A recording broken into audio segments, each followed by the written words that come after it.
How to fix error connection timed out in Chrome. Hey everyone, welcome back to the channel. In today's video, we're going to learn how we can fix error connection timed out in Google Chrome, so make sure to watch the video till the end.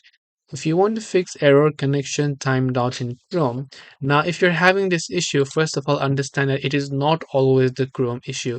Most of the times, 90 to 80% of the time, this is an issue with your internet connection. So when your internet is working very slow, you're trying to load, let's say facebook.com or youtube.com, it simply says connection timed out because your internet is not responding. But if your internet is working fine, let's say, just make sure that it's working fine. If it's working fine, and if your Chrome is not working, there are a couple of things you can do. First off, click the three dots from the top right, then simply go to the option called settings.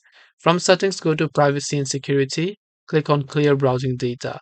If your cache files has been cleared for a while, select all time, then you can try to clear the cookies and data and click on the clear data option over here.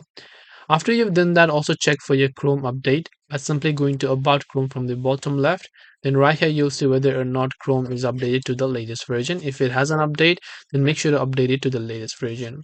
So I hope this video helped you. If you have got any questions, feel free to leave them down. Thank you for watching and see you in the next video.